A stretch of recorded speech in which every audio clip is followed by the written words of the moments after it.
Hello दोस्तों, सभी को नमस्ते। आज फिर आपके सामने हाजिर हूँ एक भावात्मक कहानी लेकर। कहानी को अंत तक जरूर सुनेगा और कहानी थोड़ी सी भी पसंद आए तो लाइक कमेंट शेयर जरूर करना। मेरे बड़े भैया की शादी को 5 साल हो गए थे, लेकिन अभी तक उन्हें कोई औलाद नहीं थी। भैया की पत्नी यानी कि मेरी भाभी बहुत खूबसूरत थी, लेकिन उन्हें भैया की तरफ से वह मान सम्मान और प्यार नहीं मिला जिसकी वह हकदार थी। उनकी बात और हरकतों से मुझे महसूस होने लगा था। भाभी अक्सर मेरे पास ही रहती थी। एक रात जब भैया और भाभी के बीच किसी बात को लेकर झगड़ा हुआ तो भाभी मेरे कमरे में आकर सो गई। उस रात भाभी मेरे बहुत पास आ गई। मुझसे भी सब्र नहीं हुआ और फिर मेरा नाम कपिल है और मैं 23 साल का हूँ। मेरी मम्मी पापा ने मुझे उम्मीद रखी कि मैं घर की आर्थिक स्थिति को सुधार दूँ। मेरी ग्रेजुएशन पूरी हो चुकी थी तो उन्हें लगता कि मेरी नौकरी अच्छी लग जाएगी। मुझे गांव में रहने की कोई परेशानी नहीं थी। मैं आराम की जिंदगी जी रहा था। मैं गांव में दूध का काम करता था, जिससे महीने में 4 या 5 हजार मिल जाते थे, जो कि मेरे माँ बाप के लिए बहुत कम थे। समय बीतने के साथ मेरे दोस्त जब नौकरी की तलाश में शहर जाने लगे तो मैंने भी इस पर विचार शुरू कर दिया। हालांकि शहर जाकर क्या करना है, इस बारे में मुझे कोई भी योजना नहीं थी। मेरे पिता ने मेरी समस्या का हल निकाल दिया। मेरे बड़े भाई शहर में नौकरी कर रहे थे, तो पिताजी ने कहा, तू उसे अपने पेपर दिखा दे, वह तेरी कहीं ना कहीं नौकरी लगवा ही देगा। पिता ने तुरंत रवि भैया को फोन करके सारी व्यवस्था कर दी। भैया ने मुझे बड़े प्यार से बुलाया और मैं शहर जाने की तैयारी करने लगा। भैया एक अच्छी नौकरी पर थे और उन्होंने अपनी पत्नी के साथ शहर में एक शानदार घर बना लिया था। वह एक अच्छी खासी जिंदगी जी रहे थे, जिससे मुझे जलन हो रही थी। मुझे भी लगा कि अब गांव लौटने का कोई मतलब नहीं है, बल्कि मुझे भी शहर में अपने पैर जमाने चाहिए। भैया ने मेरे दस्तावेज देखकर मुझे कंपनी में नौकरी दिलवा दी। इस तरह मेरी नई जिंदगी की शुरुआत हुई। मेरी ग्रेजुएशन तक की पढ़ाई अच्छी थी और इसी वजह से मुझे शुरुआत में ही 20 हजार की नौकरी मिल गई। मुझे पता था कि शहर में खर्च चलाना बहुत महंगा है, इसलिए मैंने भी अब फ्री में नहीं रहने वाला था। मैं चाहता था कि मैं भैया की मदद करूं। मैं उनके पास 2 दिन पहले ही आया था और तभी से मैंने यह गौर किया कि घर में 1 लीटर दूध की खपत भी अचानक से बढ़ गई थी। शहर में जब एक नया सदस्य जुड़ता है तो खर्च अपने आप बढ़ जाता है। यह मैंने अपनी आंखों से देखा था। भैया बातचीत के दौरान मुझे समझा रहे थे कि शहर में जीवन कितना महंगा है। जब मेरी नौकरी लग गई तो मैंने भैया से कहा, भैया मैं अपना खर्चा पहले ही आपको दे दिया करूंगा, मेरी तरफ से आप परेशान नहीं होना। लेकिन भैया ने न लेने के लिए पहले तो मना किया, लेकिन मेरे बार बार आग्रह करने पर उन्होंने पैसा लेना स्वीकार कर लिया। भाभी ने मेरे आने का गर्म जोशी से स्वागत किया। उन्होंने मेरे वहां रहने में कोई आपत्ति नहीं की। वह बहुत खूबसूरत थी, जबकि भैया उनकी तुलना में थोड़े कम आकर्षक दिखते थे। जब मैंने उनके घर में रहना शुरू किया तो मुझे एहसास हुआ कि भैया और भाभी के बीच एक अनोखा रहस्य है। मैंने सोचा कि जल्द ही मैं अपना घर खरीदूंगा और मेरी भी एक सुखद जिंदगी होगी, ठीक वैसे ही जैसे भैया और भाभी की लग रही थी। लेकिन कुछ ही दिनों में मैंने उनके रिश्ते में बढ़ते तनाव को महसूस किया। भाभी जितनी हंसमुख और खुशहाल मेरे सामने दिखती थी, असल में वह उतनी थी नहीं। वह उतनी उदास और असंतुष्ट थी। उनके बिहेव से मुझे सब कुछ समझ आ रहा था कि भैया और भाभी का रिश्ता अच्छा नहीं है। एक रात करीब 12:30 बजे मुझे भूख लगी। यह मेरे लिए कोई नई बात नहीं थी, क्योंकि मैं ऑफिस से आने के बाद ही रात का खाना खाता था। भैया के आने का कोई निश्चित समय नहीं था। वे अक्सर देर से रात पर लौटते थे। मैंने सोचा कि अगर मुझे भाभी से कुछ बात करनी हो तो मुझे जल्दी सोना पड़ेगा। उस रात भूख के कारण नींद नहीं आ रही थी, तो मैंने किचन में जाकर कुछ खाने का सोचा। जैसे ही मैं अपने कमरे से बाहर निकला, मैंने देखा कि भैया बहुत सारी शराब पीकर आए थे। उनसे चला भी नहीं जा रहा था। भाभी उन्हें पकड़कर किसी तरह संभालते हुए कमरे में ले जा रही थी। मैंने भाभी की मदद की और भैया को कमरे तक पहुंचाया। भैया को उनके कमरे में छोड़ने के बाद मैं किचन में कुछ खाने के लिए ढूंढने लगा। तभी अचानक भाभी वहां पर आई और मुस्कुराते हुए बोली, कपिल तुम किचन में क्या खोज रहे हो? मुझे भूख लगी थी, पर मैं भाभी को बोलना नहीं चाहता था। उन्हें परेशान नहीं करना चाहता था, इसलिए कहा कि प्यास लगी थी, बस इसलिए आ गया। वह मुस्कुराकर बोली, पानी का गिलास तो आपके सामने ही रखा है, जरूर आप कुछ और ढूंढ रहे हैं, इसमें शर्माने की क्या बात है? उनके सवाल पर मैं थोड़ा सा झेप गया और धीरे से कहा, असल में मुझे बहुत तेज भूख लगी है। भाभी हंसते हुए बोली, बस इतनी सी बात, इसमें शर्माने की क्या जरूरत है। उन्होंने मेरे लिए जल्दी ही खाना गर्म कर दिया। जब मैं खाना खा रहा था तो सामने बैठी भाभी को देखकर सहज ही पूछ लिया, भाभी क्या आपने खाना खा लिया? इस पर वह कुछ पल के लिए संकोच में पड़ गई, फिर हल्की मुस्कुराहट के साथ बोली, मैं तुम्हारे भैया का इंतजार कर रही थी, लेकिन वह तो पहले ही अपनी भूख मिटा चुके हैं। अब तुम्हें खाते देखकर मेरा भी पेट भर गया।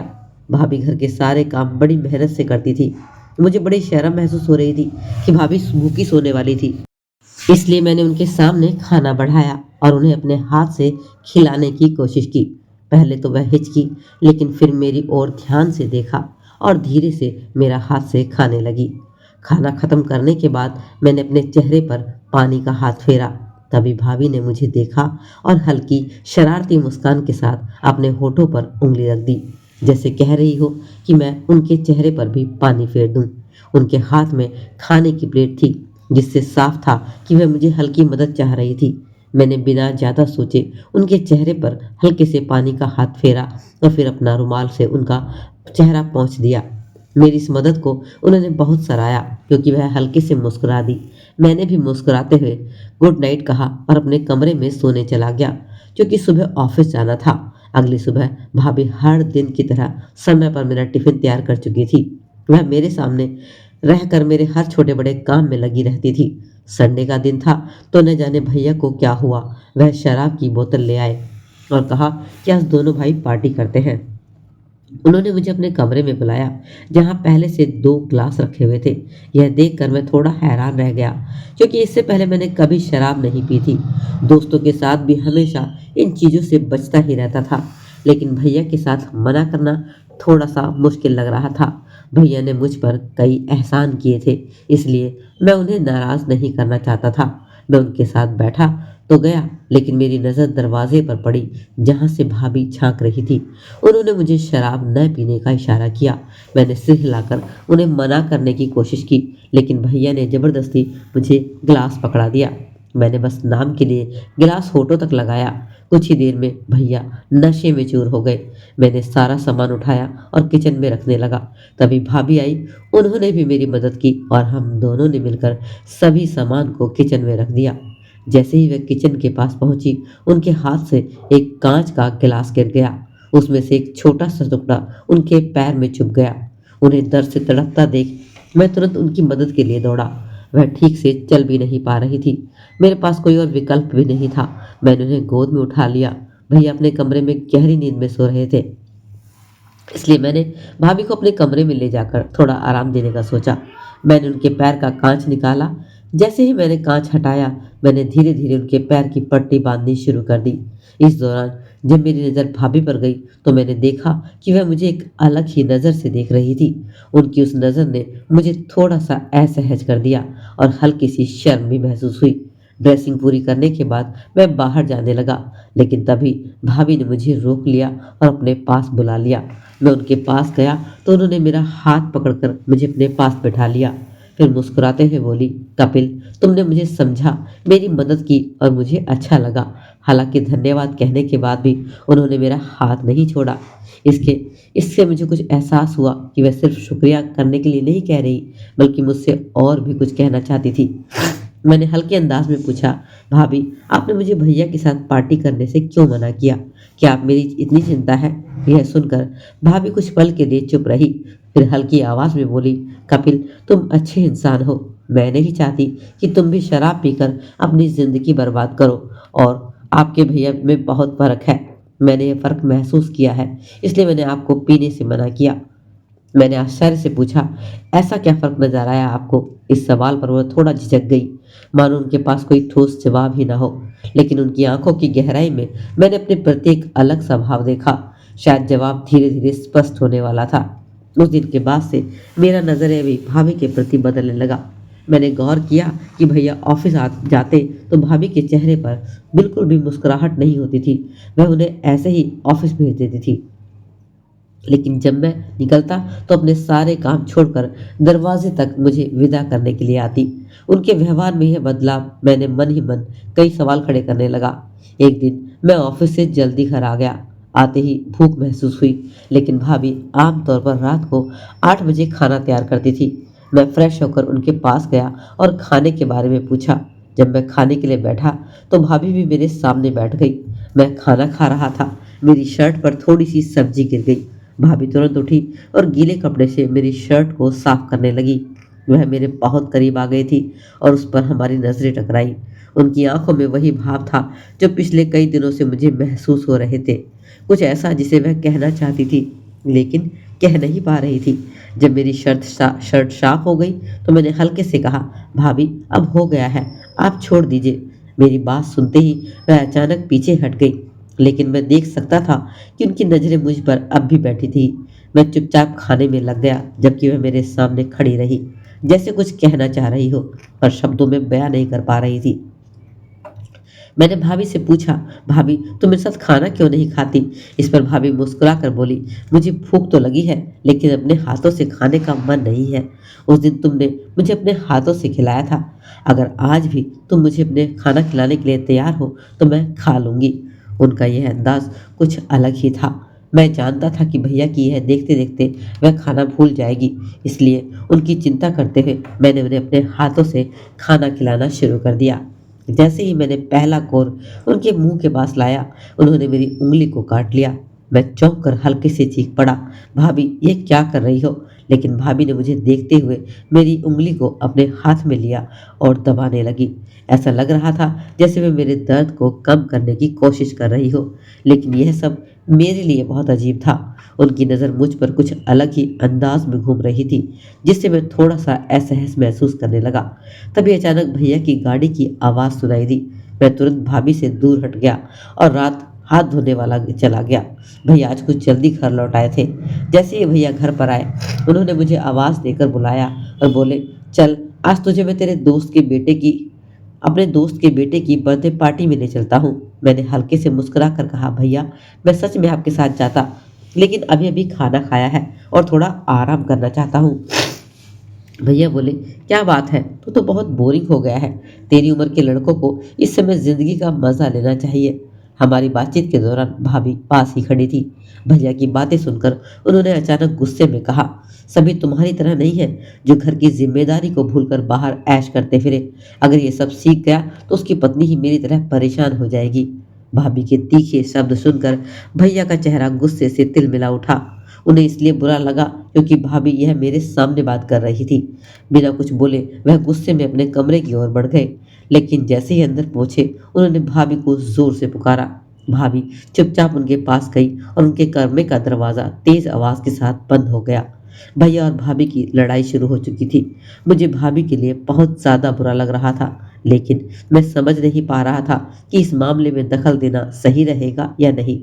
मैं जानता था कि भैया और भाभी के बीच कुछ ठीक नहीं चल रहा है, लेकिन मैं इस झगड़े में पड़ना नहीं चाहता था। एक तो मैं अभी शहर में स्थायी रूप से बसा भी नहीं था और भैया के साथ मेरे कई जरूरी काम भी बचे थे। अगर मैंने भाभी की तरफ से कुछ कह दिया तो भैया मुझसे नाराज हो सकते थे और शायद मुझे घर छोड़ने के लिए भी कह सकते थे। इसलिए मैंने सही समझा कि इस मामले में चुप रहना ही बेहतर है। भारी मन से मैं अपने कमरे की ओर चला गया। कुछ समय बाद भाभी अचानक मेरे कमरे में आई और मेरे बगल में आकर सो गई। वह जब कमरे में आई तो रात के बल्ब की रोशनी में मैंने देखा कि भाभी मेरे बगल में सो गई है। मैंने उस समय कुछ नहीं कहा, लेकिन अचानक वह मुझसे लिपट गई। उन्हें मेरे करीब आता देख मैं थोड़ा सा सहम गया। अचानक मैंने भाभी के रोने की आवाज़ सुनी, जिससे मैं और भी घबरा गया। मैंने तुरंत कमरे में रोशनी जला दी और भाभी को अपने से अलग करके बैठ गया। जैसे ही मैं उठा वह उठकर बैठ गई और फिर से मेरे कंधे पर सर रख दिया। मैंने उनसे पूछा, भाभी तुम रो क्यों रही हो? अगर तुम्हें मुझसे कुछ कहना है तो साफ साफ बोलो, लेकिन इस तरह से मेरे इतने करीब मत रहो, क्योंकि भैया अभी घर पर हैं। अगर उन्होंने तुम्हें इस हालत में देख लिया तो वह कुछ और समझ सकते हैं। इस पर वह बोली, तुम्हारे भैया तो मुझ पर चिल्लाकर पार्टी में जा चुके हैं। मैं तुम्हें अपना समझकर अपने दिल की बात कहने आई थी, लेकिन तुम मुझे पराया समझकर दूर कर रहे हो। यह सुनकर भाभी नाराज होकर वहां से जाने लगी। मैंने उन्हें रोकने के लिए उनका हाथ पकड़ना चाहा, लेकिन मेरे हाथ से उनकी साड़ी का पल्लू आ गया और वह अनजाने में खिंच गया। मुझे लगा कि भाभी मुझ पर नाराज होगी, लेकिन उन्होंने अचानक अपना रवैया बदल दिया। उस बिखरी हुई अवस्था में वो मेरे सामने बैठ गई। मुझे बहुत ही अजीब लग रहा था। उन्होंने कहा, मैं तुम्हारे भैया के साथ नहीं रहना चाहती, मैं तुम्हें तुम्हारे साथ चाहती हूँ। प्लीज मुझे दूर मत करो, मैं तुम्हारा प्यार पाने के लिए तड़प रही हूँ। भाभी ने बिना किसी डर के अपने मन की सारी भावनाएं मेरे सामने व्यक्त की। मैं उन्हें देखते हुए हमें बेहोश सा होने चले जा रहा था। तभी अचानक बिजली चली गई और उस अंधेरे में भाभी को मेरे करीब आने का और भी मौका मिल गया। भाभी बार बार मेरे पास आकर मुझे पागल कर रही थी। धीरे धीरे वो मेरे कान में बोली, देखो ठीक इसी वक्त लाइट चली गई। भाभी पूरी तरह से मुझ में खोई हुई थी। अगली सुबह जब हमारी आंखें खुली तो भाभी मेरे बगल में ही थी। उठते ही उनका फोन बजा और तब उन्हें पता चला कि भैया अस्पताल में भर्ती हैं। भैया ये की यह खबर सुनकर मैं बहुत घबरा गई। अस्पताल जाने से पहले उन्होंने मुझे गले लगाया और मुझसे कहा, मुझे सबसे पहले तुम्हें सॉरी बोलना है। रात को जो कुछ भी हुआ वो भैया के सामने कभी मत कहना। उन्होंने मुझसे वादा किया और फिर अस्पताल में भैया के पास जाने के लिए निकल गई। कल रात भाभी ने मुझसे अपने दिल की बात कही।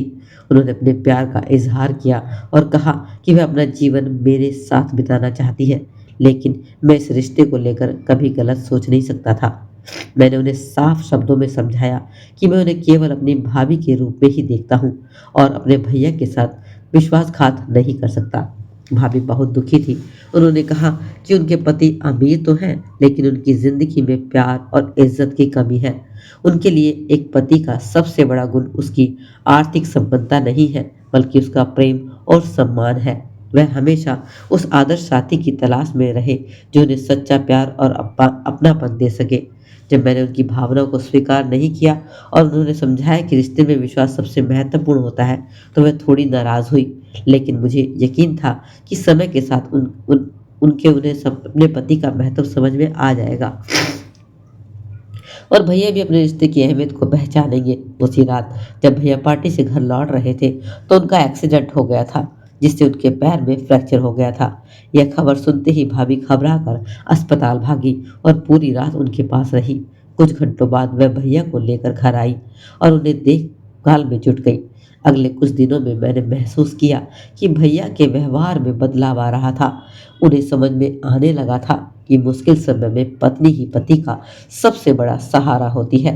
भाभी को भी वह प्यार और सम्मान मिलने लगा जिनकी उन्हें हमेशा तलाश थी। अब सब कुछ ठीक हो गया।